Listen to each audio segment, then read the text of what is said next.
everyone, Real Learn Magic here again, and I'm going to go over the Preferences menu with you now. To bring up the window, you can either click on the Edit menu at the top of the bar, and click on it here, or you can just hit Control P, and it will bring up the menu. There's several tabs here, and I'm going to go through some of the more important settings within this, but please take the time to look at each of the tabs carefully, and you'll find that there's a lot of handy things to play with or learn from. Some things are going to be redundant. You can do them at different places as well as in the Preferences menu. You can change your start location when you log into Second Life, whether from your last location or your home. And we talked about how to set a home in the last video. You can also set this at the login screen when you're coming into Second Life. And a lot of this has to do with how you view people's names within Second Life. And how to set how quickly you go away if you're inactive for a space of time. A lot of the defaults here should work just fine. Input and camera. Again, you can play with these settings, but often the defaults are going to work just fine. Your network is going to work with your own specific computer, and Second Life will set defaults based on your system as they see it as you first download the user interface. So defaults again are likely fine. You can also change when you save, if you wanted to save logs of the chats you have with people, you can change where that would be saved through this disk cache location. With the web, in the profiles, you can, on the web option, open up the person's website, and this gives you the option to use the built-in web browser here, which is part of the profile, or you can have it default to open up the web pages in a separate browser. The graphics options. Now, again, usually defaults here are going to be fine. If you have a really nice video card, you can set the quality to a higher level. If you have a lower, not as good video card, it'll probably automatically be set to mid or lower.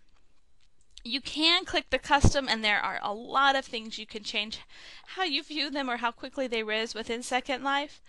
But at this level of your experience, it's best just to leave that off and use the defaults. In audio and video, this is the same menu as you see if you click on the arrow down below here. And I'll be going over that more later in another video. And you can choose to be able to play music or play video through this option.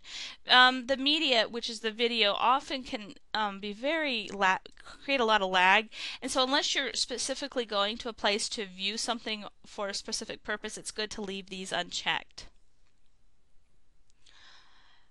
Text chat.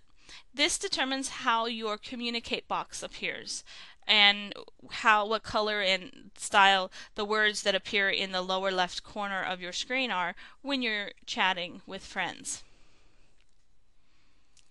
Voice chat will cover even more in a little bit using the buttons provided down here in the lower part of the screen. You will want to enable voice chat so that you can speak with other people. You'll want to hear voice chat from the avatar position, so you'll hear the people closer to you better. If it was from camera position, if you use the camera controls to pan over to some people further away, they would become louder in the voice chat. Communication gives you the option to save a log of things on your computer. It gives you the option of setting your busy mode response. If this is the default you see here, if you were going to be busy because you're doing something specific and would like to let your friends know that, before setting busy, as you do through the world menu here, as I showed you in the last video.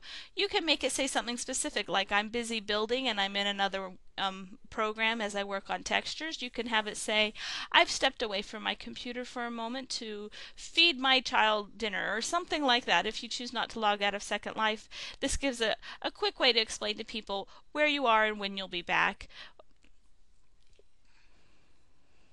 All right. Again, you'll want to take a look and read through all of these different options, and they should make sense to you at this point in your experience in Second Life.